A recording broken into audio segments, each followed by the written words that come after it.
ವೀಕ್ಷಕರೇ, ದೃಷ್ಟಿ ಸ್ಪಷ್ಟವಾಗಿದ್ದಾಗ ಕನಸುಗಳು ನನಸಾಗುತ್ತೆ ಅಂತ ಹೇಳ್ತಾರೆ. ಇವತ್ತು ನಮ್ಮೊಂದಿಗೆ ಬೆಂಗಳೂರಿನ ಪ್ರಖ್ಯಾತ ನೇತ್ರ ತಜ್ಞರಾದಂತಹ ಡಾಕ್ಟರ್ ವೆಂಕಟೇಶ್ ಅಯ್ಯರ್ ಅವರು ಇದ್ದಾರೆ. ಅವರು ತಮ್ಮ ಸೇವೆಯೊಟ್ಟಿಗೆ ವಿಶೇಷವಾದಂತಹ ಕಾರ್ಯಗಳನ್ನು ಕೂಡ ತಮ್ಮ ಜೊತೆಗೆ ಸೇರಿಸ್ಕೊಂಡಿದ್ದಾರೆ. ಹಾಗಾದರೆ ಅವ್ರ ಕುರಿತಂತೆ ತಿಳ್ಕೊಳ್ತಾ ಹೋಗೋಣ. ನಮಸ್ಕಾರ ಸರ್, ಕಾರ್ಯಕ್ರಮಕ್ಕೆ ಪ್ರೀತಿಯ ಸ್ವಾಗತ. ನಮಸ್ಕಾರ. ನಾನು ಡಾಕ್ಟರ್ ವೆಂಕಟೇಶ್ ಅಯ್ಯರ್ ಅಂತ. ನಾನು ಸಚೇತನ ಕಣ್ಣಾಸ್ಪತ್ರೆ ನೇತ್ರ ತಜ್ಞರಾಗಿ ನಾನು ಇಲ್ಲಿ ಮುಖ್ಯ ನೇತ್ರ ತಜ್ಞರಾಗಿ ಕೆಲಸ ವಹಿಸ್ತಿದ್ದೇನೆ. ನಾವು ನಮ್ಮ ಸಂಸ್ಥೆಯನ್ನು ಒಂದು 20 ವರ್ಷದಿಂದ ನಡೆಸ್ತಾ ಇದ್ದೀವಿ. ಈ ಸಂಸ್ಥೆ ಒಂದೇ ಅಲ್ಲ, ಇದರ ಜೊತೆ ನಾವು ಸಾಂಸ್ಕೃತಿಕ ಮತ್ತು ಈ ಸಾಮಾಜಿಕ ಕಾರ್ಯಕ್ರಮಗಳು ಇದರಲ್ಲಿ ನಡೆಸ್ತಾ ಇದ್ದೇವೆ. ಅಂದರೆ charity organisation, type of charity organisation ಆಗೂ ನಡೆಸ್ತಾ ಇದ್ದೇವೆ. ನಾನು ಒಂದು ಗ್ರಾಮೀಣ ಪ್ರದೇಶದಿಂದ ಬಂದು, ಕೋಲಾರ ಜಿಲ್ಲೆಯ ಒಂದು ಸಣ್ಣ ಗ್ರಾಮ ದೇವರಾಯ ಸಮುದ್ರ ಅಂತ, ಇಲ್ಲಿಂದ ಒಂದು 100 ಕಿಲೋಮೀಟರ್ ದೂರದಿಂದ ಅಲ್ಲಿಂದ ಬಂದು KGFನಲ್ಲಿ ವ್ಯಾಸಂಗ ಮಾಡಿ ಅಲ್ಲಿ ಓದಿ, ಆಮೇಲೆ ಪ್ರಖ್ಯಾತ ಬ್ಯಾಂಗ್ಳೂರ್ ಮೆಡಿಕಲ್ ಕಾಲೇಜ್ನಲ್ಲಿ ನಾನು MBBS ಮುಗಿಸಿ ಅಲ್ಲೇ ನಾನು MS ಮಾಡಿ ಅದೇ ಕಾಲೇಜಿನಲ್ಲಿ, ಆಮೇಲೆ FRCS ಡಿಗ್ರಿನೂ ಪ್ರಖ್ಯಾತ ಗ್ಲಾಸ್ಗೋ ಯೂನಿವರ್ಸಿಟಿಯಿಂದ FRCS ಡಿಗ್ರಿ ಮುಗಿಸಿ ಆಫ್ಥಾಲ್ಮಾಲಜಿಲಿ ನಾನು ಅರವಿಂದ್ ಕಣ್ಣಾಸ್ಪತ್ರೆಯಲ್ಲಿ ಅದು ವಿಶ್ವದ ಅತಿ ದೊಡ್ಡ ಕಣ್ಣಾಸ್ಪತ್ರೆ ಮತ್ತು ಅತಿ ದೊಡ್ಡ ಒಂದು ಚಾರಿಟಿ ಹಾಸ್ಪಿಟಲ್ ವಿಚ್ ಗಿವ್ಸ್ ಒಂದು ಲೇಟೆಸ್ಟ್ ಆ್ಯಂಡ್ ಒಂದು ಸಮಾಜ ಒಂದು ಕಳಕಳಿಯಿಂದ ಒಂದು 20-30 ವರ್ಷದಿಂದ ಅದು ಆಸ್ಪತ್ರೆ ಶುರುವಾಗಿದೆ. ಅಲ್ಲಿ ನಾನು ವ್ಯಾಸಂಗ ಮಾಡಿ ಮಕ್ಕಳ ಕಣ್ಣ ತಜ್ಞ ಮತ್ತು ಮಕ್ಕಳ ಕಣ್ಣಿನ ಶಸ್ತ್ರಚಿಕಿತ್ಸೆಯಲ್ಲಿ ಅಲ್ಲಿ ಒಂದು ವ್ಯಾಸಂಗ ಮಾಡಿದ್ದೇನೆ. ತದಾದ ನಂತರ ಲಾಟ್ ಆಫ್ ಆಪರ್ಚುನಿಟೀಸ್ ಇತ್ತು ಆಚೆ ಹೋಗೋಕ್ಕೆ, ಫಾರಿನ್ ಕಂಟ್ರಿಗೆ ಹೋಗೋಕ್ಕೆ. ಅದೆಲ್ಲ ಬಿಟ್ಟು ನಮ್ಮಪ್ಪ ಇದಕ್ಕೆ ಒಂದು ಮೇಯ್ನ್ಲಿ ಪ್ರೇರೇಪಣೆ. ಅವರು ಒಂದು ಸ್ಕೂಲ್ ಮಾಸ್ಟರ್ ಆಗಿದ್ದರು, ಒಂದು ಪ್ರಾಧ್ಯಾಪಕರಾಗಿದ್ದರು. ಅವರು ಏನು ಹೇಳಿದ್ರು ಅಂದರೆ, ನಮ್ಮ ಇದೆಲ್ಲ ಇಷ್ಟೆಲ್ಲ ಓದಿ ಒಳ್ಳೆ ಕಾಲೇಜ್ನಲ್ಲಿ ಒಳ್ಳೆ ತಜ್ಞರಾಗಿ ಒಳ್ಳೆ ಮಾಹಿತಿ ಪಡ್ಕೊಂಡ ಮೇಲೆ ಅದನ್ನು ಯಾಕೆ ನಮ್ಮ ದೇಶದಲ್ಲೇ ನೀವು ಅದನ್ನು ನಮ್ಮ ಜನರಿಗೆ, ಪರ್ಟಿಕ್ಯುಲರ್ಲಿ ರೂರಲ್ ಆ್ಯಂಡ್ ಪೂವರ್ ಪೀಪಲ್ಗೆ ಅದನ್ನು ಅಳವಡಿಸಿ ಅದನ್ನು ನೀವು ಸಮಾಜಕ್ಕೆ ನೀವು ನಿಮ್ಮ ಬುದ್ಧಿಯನ್ನು ಇಲ್ಲ ನಿಮ್ಮ ಶಸ್ತ್ರಚಿಕಿತ್ಸೆಯನ್ನು ನೀವ್ಯಾಕೆ ನಮ್ಮ ಭಾರತದಲ್ಲೇ ಮಾಡಬಾರ್ದು ಅಂತ ಅವ್ರಿಗೊಂದು ಆಸೆ ಇತ್ತು. ಕೊನೆಗೆ ನಾನು ಬಂದು ಭಾರತದಲ್ಲಿ ಸೆಟ್ಲ್ ಆದೆ, ಅಂದರೆ ಬೆಂಗಳೂರಿನಲ್ಲೇ. 2006 ಬೆಂಗಳೂರಿಗೆ ಬಂದಾಗ ನಾನು ಕೆಲವೊಂದು ಸಾಮಾಜಿಕ ಈ ಚಾರಿಟಿ ಹಾಸ್ಪಿಟಲ್ಸ್ ಅಂತಾರೆ, ಈ ಶಸ್ತ್ರಚಿಕಿತ್ಸೆ, ಉಚಿತ ಶಸ್ತ್ರಚಿಕಿತ್ಸೆ, ಕಣ್ಣಿನ ಪೊರೆ ಶಸ್ತ್ರಚಿಕಿತ್ಸೆ ಮತ್ತು ತಪಾಸಣೆ ಮಾಡೋ ಆಸ್ಪತ್ರೆಗಳಿಗೆ ಸೇರಿದೆ. ಜೈನ್ ಹಾಸ್ಪಿಟಲ್ ಆಗಲಿ, ಲಯನ್ಸು, ರೋಟ್ರಿ ಕಣ್ಣಾಸ್ಪತ್ರೆ, ವಿವೇಕ್ ದೃಷ್ಟಿ, ಸುಮಾರು 100 ಆಪ್ರೇಷನ್ ಮಾಡ್ತಾಯಿದ್ವಿ. ಒಂದೊಂದು ತಿಂಗಳು 300ರಿಂದ 500 ಆಪ್ರೇಷನ್ ಮಾಡ್ತಾಯಿದ್ವಿ. ಹಲವಾರು ಜಾಗಗಳಲ್ಲಿ ಕರ್ನಾಟಕದ ಕೋಲಾರಿಂದ ಹಿಡಿದು ಉತ್ತರ ಗುಲ್ಬರ್ಗಾವರೆಗೂ ನಾವು ಸುಮಾರು ಸರಿ ಒಂದು ದಿನಕ್ಕೆ 50ರಿಂದ 60 ಆಪ್ರೇಷನ್ ಆಗಲಿ, 100 ಆಪ್ರೇಷನ್ ಆಗಲಿ, ದಿನಕ್ಕೆ ಒಂದೊಂದು ದಿನವೂ ಒಂದೊಂದು ವಾರದಲ್ಲೂ 3-4 ಕಡೆ ಮಾಡಿ ಸುಮಾರು ಒಂದೊಂದು ತಿಂಗಳು 1000-2000 ಆಪ್ರೇಷನ್ ಮಾಡ್ತಾಯಿದ್ವಿ. ಇದು ನಮಗೆ ಒಂದು ಪಾಠ. ಒಂದು ಗ್ರಾಮೀಣ ಭಾಗದಲ್ಲಿ ಎಷ್ಟು ಜನರಿಗೆ ಈ ಆಗಬೇಕಾಗಿರೋ, ಅವ್ರಿಗೆ ಲಭ್ಯ ಇರಬೇಕಾಗಿರೋ ಇದು ನಮ್ಮ ಈ ಎಕ್ಸ್ಪರ್ಟೀಸ್ ಆಗಲಿ, ಅವ್ರಿಗೆ ದಕ್ಕಬೇಕಾದ ಕಣ್ಣಿನ ಬಗ್ಗೆ ಟ್ರೀಟ್ಮೆಂಟ್ ಆಗಲಿ ಅವ್ರಿಗೆ ದೊರಕ್ತಾ ಇರಲಿಲ್ಲ 25 ವರ್ಷ ಹಿಂದೆ. ಅದೆಲ್ಲ ನಾವು ಹೋಗಿ ಒಳ್ಳೆ ಸಂಸ್ಥೆಯಿಂದ ಅವರೆಲ್ಲ ತಪಾಸಣೆ ಮಾಡಿ ಅವರಿಗೆ ಲಭ್ಯ ಆಗುವಂತೆ ನಾವು ಮಾಡಿದ್ವಿ. ಅದಕ್ಕಿಂತ ಮುಖ್ಯವಾಗಿ ಅವರಿಗೆ ಅವೇರ್ನೆಸ್ ಕ್ರಿಯೇಟ್ ಮಾಡಿ ಕಣ್ಣಿನ ಬಗ್ಗೆ, ಕಣ್ಣು ಎಷ್ಟು ಇಂಪಾರ್ಟೆಂಟು, ಅದ್ರ ಬಗ್ಗೆ ನೀವು ಅದನ್ನು ನೋಡ್ಕೋಬೇಕು, ಅದನ್ನು ಹೆಂಗೆ ಕಾಪಾಡ್ಕೋಬೇಕು ದೃಷ್ಟಿಯನ್ನು, ಅದೆಲ್ಲ ನಾವು ವಾಟಿಕಾಲ್ ಅಭಿಯಾನ ಥರ ಶುರು ಮಾಡಿ ಲಯನ್ಸ್ ಹಾಸ್ಪಿಟಲಿಂದ ಆಗಲಿ, ಅವರ ವತಿಯಿಂದ, ಇಲ್ಲ ರೋಟ್ರಿ ಕಣ್ಣಾಸ್ಪತ್ರೆ ವತಿಯಿಂದ, ವಿವೇಕ ದೃಷ್ಟಿ ಆಸ್ಪತ್ರೆ ವತಿಯಿಂದ ಅವರ ಜೊತೆ ಹೋಗಿ ಎಲ್ಲರಿಗೂ ತಪಾಸಣೆ ಮಾಡಿ ಅವರಿಗೆ ಸಾಮಾಜಿಕವಾಗಿ ನಾವು ಹೇಳಿಕೊಟ್ಟು ಅವ್ರಿಗೆ ಹೆಂಗೆಂಗೆ ಇರಬೇಕು, ಅಲ್ಲಿರೋ ಗ್ರಾಮಸ್ಥರಿಗೆ, ಗ್ರಾಮದ ಮುಖ್ಯಸ್ಥರಿಗೆ ಕಣ್ಣಿನ ಬಗ್ಗೆ ಮಾಹಿತಿ ಕೊಟ್ಟು ಎಲ್ಲ ನಾವು ಬಂದು ಸುಮಾರು ಕೆಲಸ ಮಾಡಿದ್ದೀವಿ ಈ ಥರ ರೂರಲ್ ಏರಿಯಾಸ್ನಲ್ಲಿ. ಸರ್, ಬಹಳ ಸಂತೋಷ. ಸಾಮಾನ್ಯವಾಗಿ ಒಂದು ಮಾತು ಹೇಳ್ತಾರೆ, ನಾವು ಪಡ್ಕೊಳ್ತೀವಲ್ಲ ಡಿಗ್ರಿ, ಅದು ಈ ದೇಶಕ್ಕೆ ಉಪಯೋಗ ಬರಲಿಲ್ಲ ಅಂತಂದರೆ, ನನ್ನ ಮಾತೃಭೂಮಿಗೆ ಉಪಯೋಗ ಬರಲಿಲ್ಲ ಅಂತಂದರೆ ತಗೊಂಡೋಗಿ ಚರಂಡಿಗೆ ಬಿಸಾಕಿ ಅಂತ ಹೇಳಿ.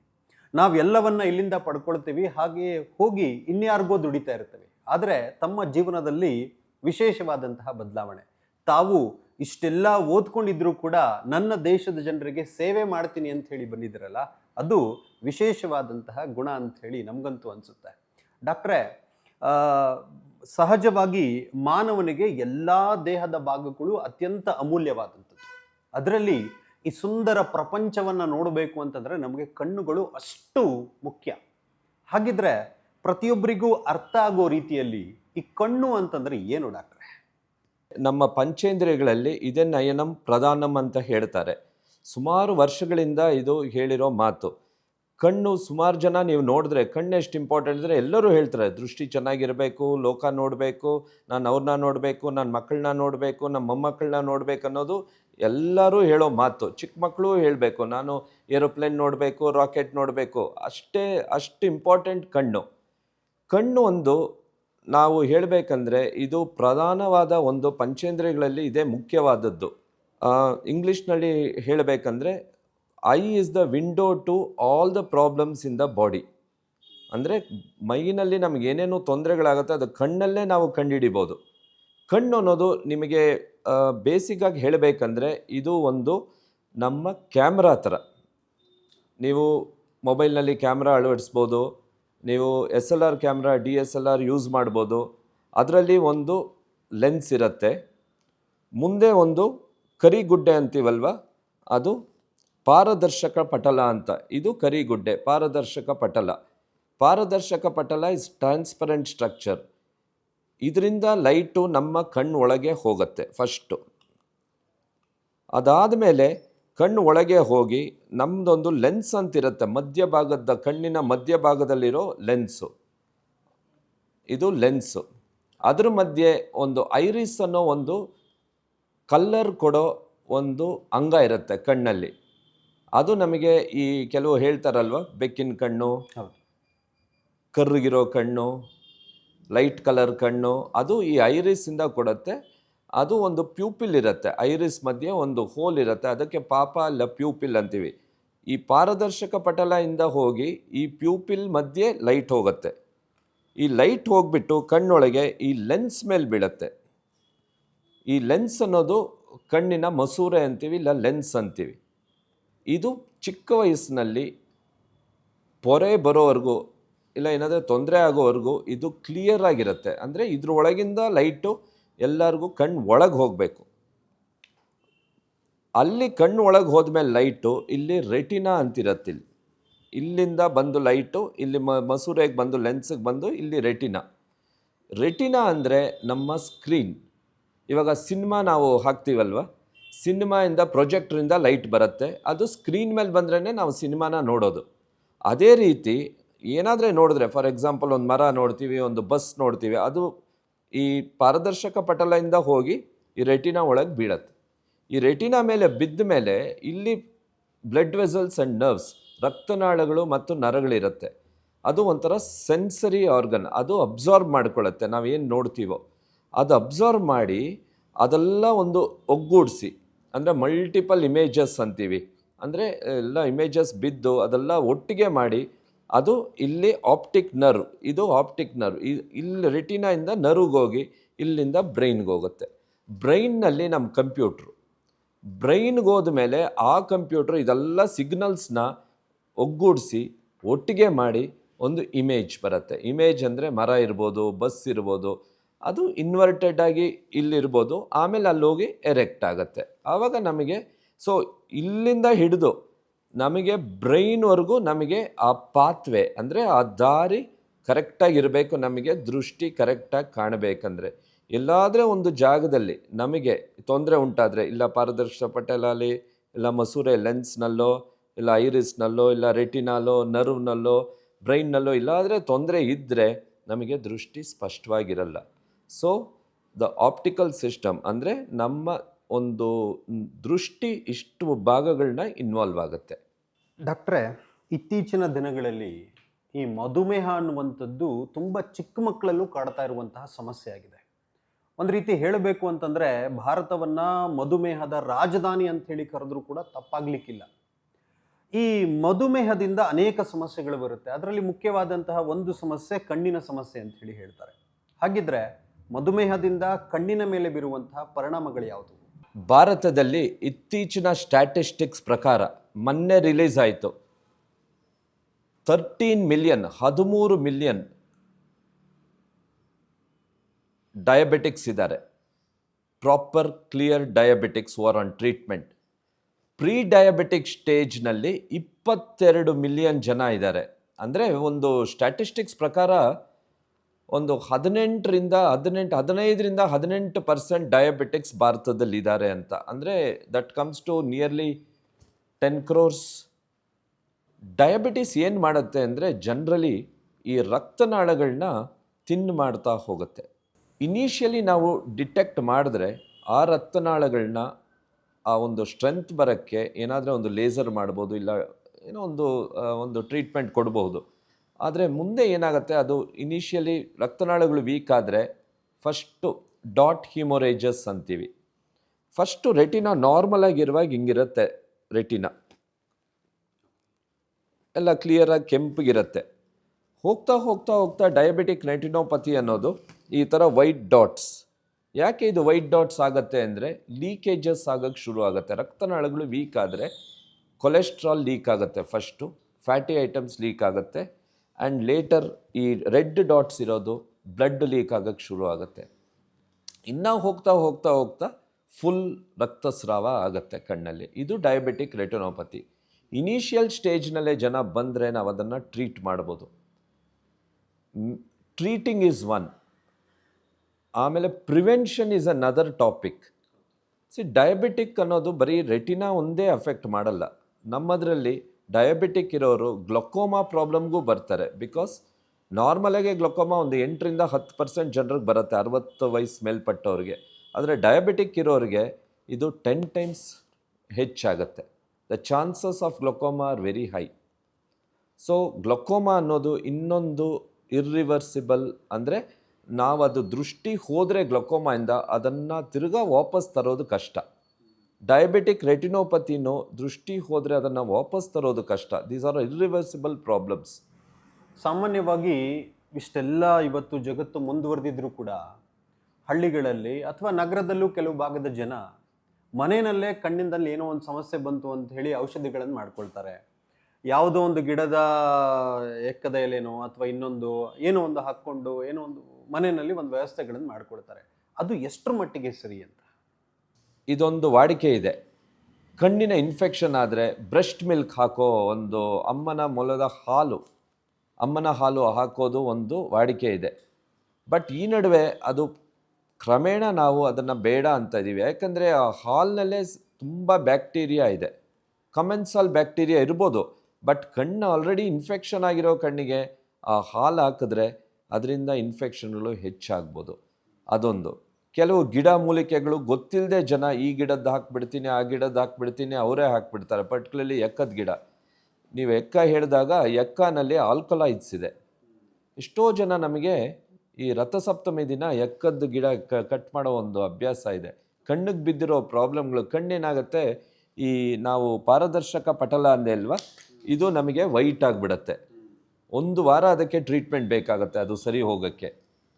ಸೊ ಏನು ಹಾಕಬೇಕು ಅವ್ರಿಗೆ ತಿಳಿದಿರಲ್ಲ ಇವಾಗ.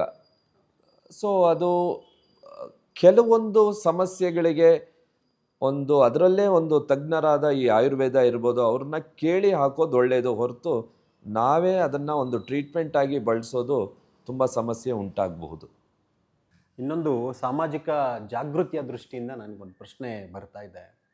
ಸಹಜ ಪಾಪ ಅನೇಕರು ಅವ್ರ ಹೊಟ್ಟೆಪಾಡಿಗೋಸ್ಕರ ರಸ್ತೆ ಬದಿಯಲ್ಲಿ ಅನೇಕ ಕನ್ನಡಕಗಳನ್ನು, ಬಣ್ಣ ಬಣ್ಣದ ಕನ್ನಡಕಗಳನ್ನು ಮಾರಾಟ ಮಾಡ್ತಾ ಇರ್ತಾರೆ. ನಮ್ಮಲ್ಲಿ ಸಹಜವಾಗಿ ಯುವಕರು ಅದನ್ನು ತಗೊಂಡು ಹಾಕ್ಕೊಳ್ಳುವಂತಹ ಪ್ರಯತ್ನ ಮಾಡ್ತಾರೆ. ಅದನ್ನು ಬಳಸುವಂಥದ್ದು ಎಷ್ಟರ ಮಟ್ಟಿಗೆ ಸರಿ ಅಂತ ತಮಗನ್ಸುತ್ತೆ? ಇಂಥ ರೋಡ್ ಬದಿ ಇರೋದು ಎಲ್ಲ ತುಂಬ ಕೇರ್ಫುಲ್ಲಾಗಿ ನೋಡಿ ಆಯ್ಕೆ ಮಾಡಿ ತೊಗೊಳ್ಳಿ. ಅದರಲ್ಲೆಲ್ಲ ಬರೆದುಬಿಟ್ಟಿರ್ತಾರೆ ಯು ವಿ ಪ್ರೊಟೆಕ್ಷನ್, ಇದು ಪ್ಲಾಸ್ಟಿಕ್ಕು ಏನೂ ಆಗಲ್ಲ ಅಂತ. ಬಟ್ ಏನಾಗ್ಬೋದು ಅಂದರೆ ಈ ಪ್ಲಾಸ್ಟಿಕ್ಗೆ ಅಂಕು ಡೊಂಕಿರುತ್ತೆ, ಇಲ್ಲ ಅದರಲ್ಲಿ ಟ್ರಾನ್ಸ್ಮಿಷನ್ ಆಫ್ ಲೈಟೇ ಅದ್ರ ಆಚೆ ಬರೋ ಲೈಟೇ ಆ ಲೆನ್ಸ್ ಒಳಗೆ ಹೋಗಿ ಬೇರೆ ಥರನೇ ಬರ್ಬೋದು. ಸೊ ಅದರಿಂದ ನನ್ನ ಪ್ರಕಾರ ಬರೀ ಒಂದು ಸ್ವಲ್ಪ ಹೊತ್ತಿಗೆ ಅದು ಪ್ರೊಟೆಕ್ಟ್ ಮಾಡ್ಬೋದು ನಿಮ್ಮ ಕಣ್ಣನ್ನು, ಬಟ್ ಅದನ್ನೇ ದಿನನಿತ್ಯ ಬಳಸೋದು ಖಂಡಿತ ಅದು ಡಾಕ್ಟರ್ಸ್ ಆಗಿ ನಾವು ಅದನ್ನು ಒಪ್ಪಲ್ಲ. ಟೆಸ್ಟ್ ಮಾಡಿ ಡಾಕ್ಟರ್ ಹತ್ರ ಬಂದು ಇಲ್ಲ ಆಪ್ಟೋಮೆಟ್ರಿಸ್ಟ್ ಹತ್ರ ಬಂದು ಕನ್ನಡಕ ಮಾಡಿಸಿ ತಗೊಳ್ಳಿ ಅಂತಲೇ ಹೇಳ್ತೀವಿ ನಾವು. ಇನ್ನು ವೀಕ್ಷಕರೇ, ಡಾಕ್ಟರ್ ವೆಂಕಟೇಶ್ ಅಯ್ಯರ್ ಅವರು ತಮ್ಮ ಈ ವೈದ್ಯ ವೃತ್ತಿಯ ಜೊತೆಗೆ ತಮ್ಮ ಜೀವನದ ಅನೇಕ ವರ್ಷಗಳಿಂದ ಸಮಾಜ ಸೇವೆಯಲ್ಲಿ ತಮ್ಮನ್ನು ತಾವು ತೊಡಗಿಸಿಕೊಂಡಿದ್ದಾರೆ.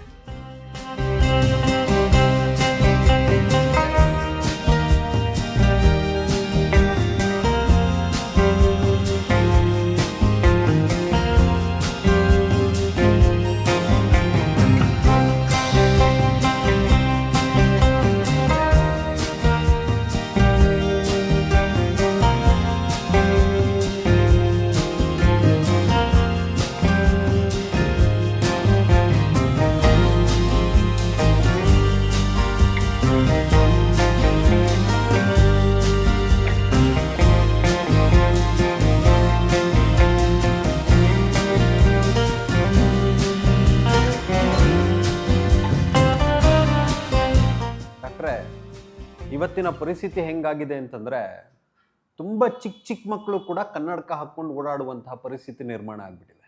ಹಿಂದೆ ಎಲ್ಲ ವಯಸ್ಸಾದಂಥವ್ರು ಕನ್ನಡಕವನ್ನು ಬಳಸ್ತಾ ಇದ್ರು. ಆದರೆ ಇವತ್ತು ಎಷ್ಟು ಅಡಿಕ್ಷನ್ ಆಗ್ತಾ ಇದೆ ಅಂತಂದರೆ, ಇವತ್ತೊಂದು ಚಿಕ್ಕ ಮಗುವಿಗೆ ಊಟ ಮಾಡಿಸ್ಬೇಕು ಅಂದರೂ ಕೂಡ ತಾಯಿ ಮೊಬೈಲನ್ನು ಕೊಟ್ಟು ಊಟ ಮಾಡಿಸುವಂತಹ ಪರಿಸ್ಥಿತಿ ನಿರ್ಮಾಣ ಆಗಿದೆ. ಹಿಂದೆ ಎಲ್ಲ ಬಹುಶಃ ಚಂದಮಾಮನನ್ನು ತೋರಿಸೋ, ಹಕ್ಕಿ ಪಕ್ಷಿಗಳನ್ನು, ಪರಿಸರ ತೋರಿಸೋ ಊಟ ಮಾಡಿಸ್ತಾ ಇದ್ರು, ಆಟ ಆಡಿಸ್ತಾ ಇದ್ರು. ಇವತ್ತು ಆ ಸಂಸ್ಕೃತಿಯೇ ಹೋಗ್ಬಿಟ್ಟಿದೆ. ಬಹುಶಃ ಇದು ಕೂಡ ಮಕ್ಕಳಲ್ಲಿ ಬರ್ತಾ ಇರುವಂತಹ ಕಣ್ಣಿನ ಸಮಸ್ಯೆಗೆ ಕಾರಣವಾಗ್ಬೋದಾ? ಹೇಗೆ? ಕಣ್ಣಿನ ಮುಂದೆ ಕ್ವಿಕ್ಕಾಗಿ ಕಲರ್ಸ್ ಚೇಂಜ್ ಆಗೋದು, ಕ್ವಿಕ್ಕಾಗಿ ಓಡ್ತಾ ಇರೋದು ಎಲ್ಲ ಮಕ್ಕಳಿಗೂ ಆಸೆ. ಸ್ಕ್ರೀನೇ ಕಣ್ಣಿನ ಮೇಲೆ ಪ್ರಭಾವ ಬೀರುತ್ತೆ. ಟೋಟಲಿ ಒಂದು ಕನ್ನಡಕ ಸ್ಕ್ರೀನಿಂದನೇ ಆಗಬೇಕು, ಕನ್ನಡಕ ಹಾಕಬೇಕಾಗತ್ತೆ, ಟಿ ವಿಯಿಂದ ಹಾಕಬೇಕಾಗತ್ತೆ ಅಂತಿಲ್ಲ. ಆದರೆ ಖಂಡಿತ ಕಣ್ಣಿನ ಮೇಲೆ ಪ್ರಮಾಣ ಬಿದ್ದಿದೆ. ಅದು ಪರ್ಟಿಕ್ಯುಲರ್ಲಿ ಲೆಸ್ ದೆನ್ 10 years.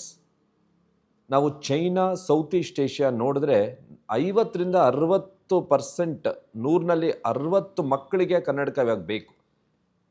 ಇದೆಲ್ಲ ಯಾಕಂದರೆ ಇನ್ಕ್ರೀಸ್ ಸ್ಕ್ರೀನ್ ಟೈಮ್. ಖಂಡಿತ ಅದು ಒಂದು ಸ್ಟ್ಯಾಟಿಸ್ಟಿಕ್ಸ್ ಇದೆ. ಸೆಕೆಂಡ್, ಆಚೆ ಬಿಸಿಲಿನಲ್ಲಿ ಹೋಗಲ್ಲ ಈ ನಡುವೆ ಮಕ್ಕಳು. ಮುಂಚೆ ಹೇಳ್ತಾ ಇದ್ರು ಬಿಸಿಲಿನಲ್ಲಿ ಆಡ್ಕೊಳ್ಳೋದು, ಬಿಸಿಲಿನಲ್ಲಿರೋದು ಒಂದು ಉತ್ತಮ, ಅದೇ ಒಂದು ಹೀಲಿಂಗ್ ಪವರ್, ಬಿಸಿಲಿಗಿರೋ ಹೀಲಿಂಗ್ ಪವರು ಯಾವುದಕ್ಕೂ ಇಲ್ಲ, ಇವಾಗಲೂ ಬಂದಿಲ್ಲ. ಅಷ್ಟು ಒಳ್ಳೆ ಹೀಲಿಂಗ್ ಪವರ್ ಇದೆ. ನಾವು ಸನ್ನಲ್ಲಿ ನಿಂತ್ಕೊಂಡ್ರೇ ಎಲ್ಲ ಹೀಲ್ ಆಗ್ತಿತ್ತು ಮುಂಚೆ. ಇವಾಗ ಸೂರ್ಯ ನೋಡೋದೇ ಇಲ್ಲ ನಾವು. ಅರ್ಧ ಗಂಟೆ ಹೋಗಿ ಸ್ಕ್ರೀನ್ ಹೋಗಿ 1 ಗಂಟೆ ಆಯಿತು, 1 ಗಂಟೆ ಹೋಗಿ 4 ಗಂಟೆ ಆಯಿತು. ಕೋವಿಡ್ ಬಂದ ಮೇಲಂತೂ ದಿನ ಇಡೀ ಮಕ್ಕಳು ಸ್ಕ್ರೀನ್ನಲ್ಲೇ ಕೂತಿದ್ದಾರೆ. ಆ್ಯಂಡ್ ಆನ್ಲೈನ್ ಕ್ಲಾಸಸ್ ಬಂದು ಶುರು ಆಯಿತು, ಆನ್ಲೈನ್ ಟ್ಯೂಷನ್ ಶುರು ಆಯಿತು.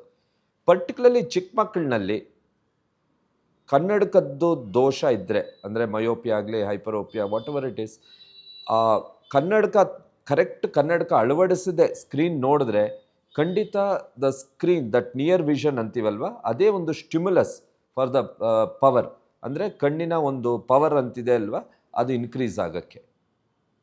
ಅದ್ರ ಜೊತೆ ಸಮಸ್ಯೆಗಳು, ಕಣ್ಣಲ್ಲಿ ಡ್ರೈ ಐಸ್ ಆಗುತ್ತೆ, ಕಣ್ಣು ನೀರಿನ ಅಂದರೆ ಕಣ್ಣು ಬತ್ತೋಗತ್ತೆ ಅಂತೀವಿ, ಇರಿಟೇಷನ್ ಆಗುತ್ತೆ, ಕರಿಗುಡ್ಡೆ ಡ್ರೈ ಆಗಿಬಿಟ್ಟು ನೋವು ಬರೋಕ್ಕೆ ಶುರು ಆಗುತ್ತೆ, ತಲೆನೋವು ಬರೋಕ್ಕೆ ಶುರು ಆಗುತ್ತೆ. ಇದೆಲ್ಲ ಒಂದು ಆ್ಯಡೆಡ್ ಸಮಸ್ಯೆಗಳು. ಇದಕ್ಕೆ ಪರಿಹಾರ ಏನು? ಖಂಡಿತ ಈ ಯುಗದಲ್ಲಿ ನಾವು ಸ್ಕ್ರೀನ್ನ ನೋಡಬೇಡಿ ಅನ್ನೋಕ್ಕಾಗಲ್ಲ. ಅದಕ್ಕೊಂದು ಟೈಮ್ ಇಟ್ಕೊಳ್ಳಿ, ಎಷ್ಟು ಬೇಕೋ, ಪರ್ಟಿಕ್ಯುಲರ್ಲಿ ಚಿಕ್ಕ ಮಕ್ಕಳು ಎಷ್ಟು ಬೇಕೋ ಇಟ್ಕೊಳ್ಳಿ, ಎಷ್ಟು ಯೂಸ್ ಆಗುತ್ತೋ. ಈ ನಡುವೆ ಬರೀ ಅಬ್ಯೂಸೇ ಆಗ್ತಾ ಇದೆ.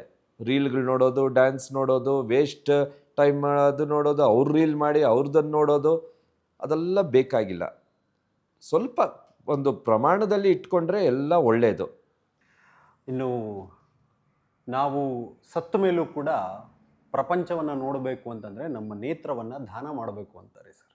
ಅದ್ರ ಬಗ್ಗೆ ತಾವೇನು ಹೇಳ್ತೀರಾ? ಈ ನಮ್ಮ ನೇತ್ರದಲ್ಲಿ, ನಮ್ಮ ಕಣ್ಣಲ್ಲಿ ಪರ್ಟಿಕ್ಯುಲರ್ ಆಗಿ ಈ ಪಾರದರ್ಶಕ ಪಟಲ ಅನ್ನೋದು ಕಾರ್ನಿಯಾ ಅಂತೀವಿ ನಾವು, ಕರಿಗುಡ್ಡೆ ಅಂತ ಒಂದು ಬೇಸಿಕ್ ಲ್ಯಾಂಗ್ವೇಜ್ನಲ್ಲಿ.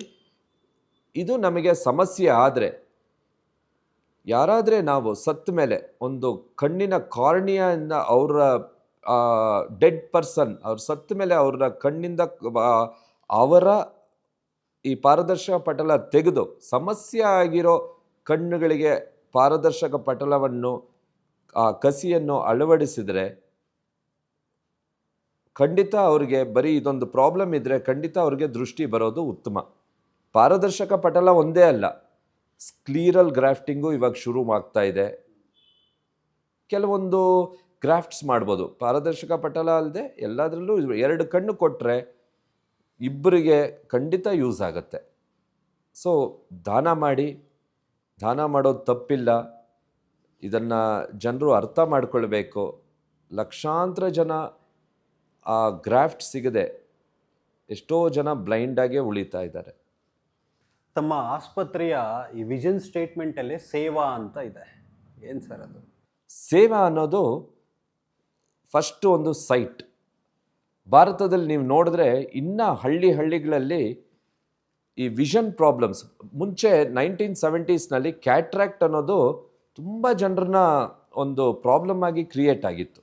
ಅದನ್ನು ಒಂದು ಮೂವ್ಮೆಂಟ್ ಮಾಡೋದು, ಗೌರ್ಮೆಂಟ್ ಒಂದು ಕಮಿಷನ್ ಮಾಡಿ ಒಂದು ಬಾಡಿ ಕ್ರಿಯೇಟ್ ಮಾಡಿ ಈ ಈ ಚಾರಿಟಿ ಹಾಸ್ಪಿಟಲ್ಸ್ ಅಂದರೆ ನಮ್ಮ ಉಚಿತ ಶಸ್ತ್ರಚಿಕಿತ್ಸೆ ಶಿಬಿರಗಳನ್ನ ಮಾಡಿ, ಶಸ್ತ್ರಚಿಕಿತ್ಸೆಗಳನ್ನ ಮಾಡಿ, ಚಾರಿಟಿ ಹಾಸ್ಪಿಟಲ್ಸ್ ಮಾಡಿ ಎಲ್ಲರೂ ಫ್ರೀ ಆಪ್ರೇಷನ್ಸ್ ಮಾಡೋಕ್ಕೆ ಶುರು ಆದರು. ದ ಲೋಡ್ ಆಫ್ ಕ್ಯಾಟ್ರಾಕ್ಟ್ ಅಂದರೆ ಈ ಎಷ್ಟು ಜನ ಈ ಪೊರೆ ಇರೋರು ಅದು ಖಂಡಿತ ಇವಾಗ ಕಮ್ಮಿ ಆಗಿದೆ.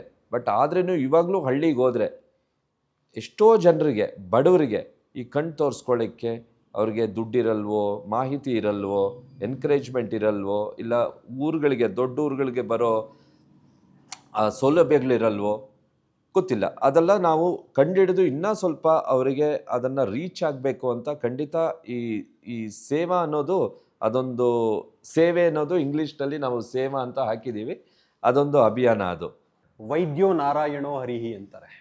ವೈದ್ಯರನ್ನು ಪರಮಾತ್ಮನಿಗೆ ಹೋಲಿಸ್ತಾರೆ, ಏಕೆಂದರೆ ಅವರ ಕೆಲಸ ಅಷ್ಟು ಪವಿತ್ರವಾದದ್ದು, ಶ್ರೇಷ್ಠವಾದದ್ದು ಅಂಥೇಳಿ.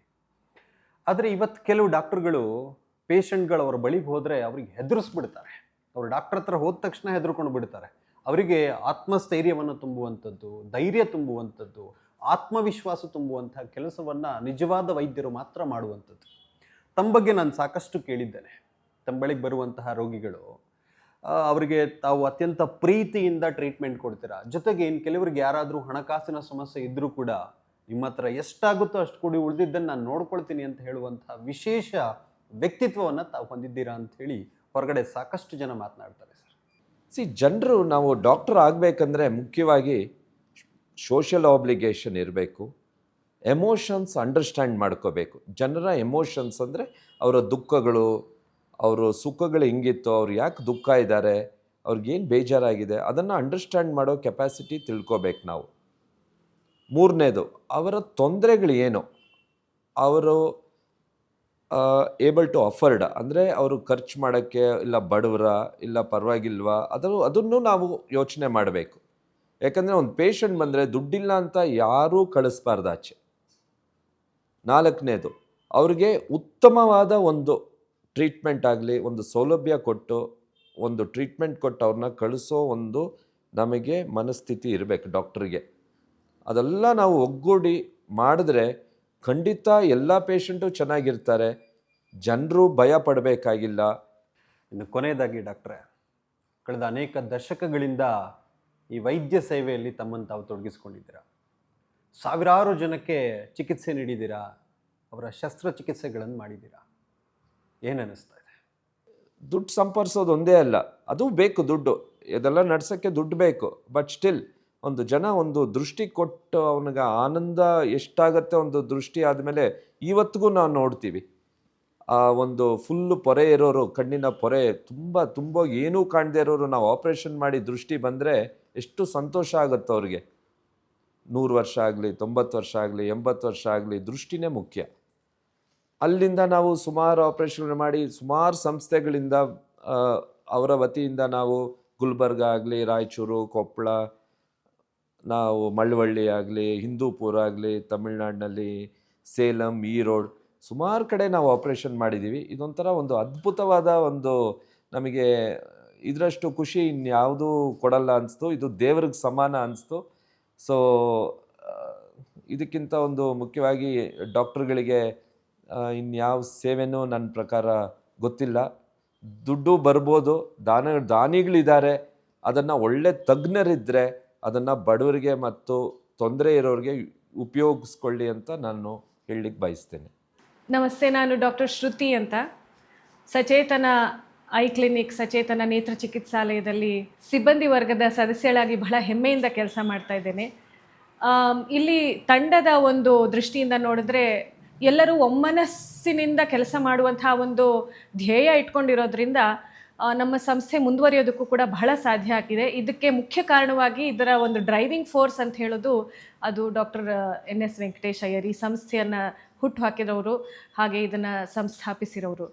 ಬಹಳ ಸಂತೋಷ ಡಾಕ್ಟ್ರೆ, ತಮ್ಮನ್ನು ಭೇಟಿಯಾಗಿ ಇಷ್ಟೊತ್ತು ಕಣ್ಣಿನ ಕುರಿತಂತೆ ಸಾಕಷ್ಟು ಮಾಹಿತಿಯನ್ನು ನೀಡಿದ್ರೆ. ಅದೆಲ್ಲದರ ಜೊತೆಗೆ ತಾವು ಇಷ್ಟು ಬ್ಯುಸಿ ಇದ್ದರೂ ಕೂಡ ಸಮಾಜ ಸೇವೆಗೋಸ್ಕರ ಸಮಯವನ್ನು ಮೀಸಲಿಡ್ತಾ ಇದ್ದೀರಲ್ಲ, ಅದು ವಿಶೇಷವಾದಂತಹ ಸಂಗತಿ. ತಮಗೆ ಇನ್ನೂ ಹೆಚ್ಚಿನ ಸೇವಾ ಕಾರ್ಯ ಮಾಡುವಂತಹ ಶಕ್ತಿ ಪರಮಾತ್ಮ ನೀಡಲಿ ಅಂಥೇಳಿ ಆಶಿಸ್ತಾ ವಂದನೆಗಳು ಸರ್. ನಿಮಗೂ ವಂದನೆಗಳು. ಅಶ್ವವೇಗ ಚಾನಲ್ ಮತ್ತು ಅಶ್ವಾಂಬರ ಅನ್ನೋ ಪ್ರೋಗ್ರಾಮಿಗೆ ಇದನ್ನು ನಮ್ಮ ಒಂದು ಮಾಹಿತಿಗಳನ್ನು ಅಳವಡಿಸಿ ಜನರಿಗೆ ಅದನ್ನು ತೋರಿಸಿ ಇನ್ನೂ ಹೆಚ್ಚಿನ ಕಾರ್ಯಕ್ರಮ ಮಾಡಿ ಇನ್ನೂ ಹೆಚ್ಚಿನ ಜನರಿಗೆ ಹೋಗಿ ಎಲ್ಲರಿಗೂ ಒಂದು ಮಾಹಿತಿ ಮತ್ತು ಒಂದು ಸುದ್ದಿವಾಹಿನಿ, ಅದರಲ್ಲಿ ಅವರು ಏನೇನು ಮಾಡಬೇಕೋ, ಜನರು ಹೆಂಗೆ ಇರಬೇಕು ಅಂತ ಹೇಳಿ ಇನ್ನೂ ದೊಡ್ಡದಾಗಿ ಬೆಳೀಲಿ, ಇಂಟರ್ನ್ಯಾಷನಲ್ ಲೆವೆಲಲ್ಲಿ ಹೋಗಲಿ ಅಂತ ನಾನು ಆಶಿಸ್ತೇನೆ. Thank you sir. ನೋಡಿದ್ರಲ್ಲ ವೀಕ್ಷಕರೇ, ಇವತ್ತು ಕೆಲವು ವೈದ್ಯರು ಹಣ ಇಲ್ಲ ಅಂತಂದರೆ ನಿಮಗೆ ಟ್ರೀಟ್ಮೆಂಟೇ ಕೊಡಲ್ಲ ಅಂತೇಳಿ ಹೇಳ್ತಾ ಇರಬೇಕಿದ್ರೆ, ನಿಮ್ಮ ಹತ್ರ ಹಣ ಕಡಿಮೆ ಇದ್ದರೂ ಪರವಾಗಿಲ್ಲ, ನಾನು ನಿಮಗೆ ಸರಿಯಾದ ಚಿಕಿತ್ಸೆ ಕೊಡ್ತೀನಿ ಅಂತ ಹೇಳುವಂತಹ ವಿಶೇಷವಾದಂತಹ ವೈದ್ಯರನ್ನು ನಾವಿವತ್ತು ಪರಿಚಯ ಮಾಡಿಕೊಂಡ್ವಿ. ಅಷ್ಟೇ ಅಲ್ಲ, ಇವರು ಈ ವೈದ್ಯ ವೃತ್ತಿಯ ಸೇವೆಯೊಂದಿಗೆ ಸಮಾಜ ಸೇವೆಯಲ್ಲೂ ಕೂಡ ನಿರಂತರವಾಗಿ ತಮ್ಮನ್ನು ತಾವು ತೊಡಗಿಸಿಕೊಂಡಿರುವಂಥದ್ದು ವಿಶೇಷವಾದಂತಹ ಸಂಗತಿ. ಇವರ ಈ ಸೇವಾ ಕಾರ್ಯ ಹೀಗೆ ಮುಂದುವರಿಲಿ ಅಂಥೇಳಿ ಆಶಿಸ್ತಾ, ಮುಂದಿನ ಸಂಚಿಕೆಯಲ್ಲಿ ಮತ್ತೊಬ್ಬ ವಿಶೇಷ ವ್ಯಕ್ತಿ ಹಾಗೂ ಸಂಘ ಸಂಸ್ಥೆಯೊಡನೆ ಭೇಟಿಯಾಗೋಣ ಅಂತ ಹೇಳ್ತಾ, ಅಲ್ಲಿವರೆಗೂ ನಮಸ್ಕಾರ, ಜೈ ಹಿಂದ್.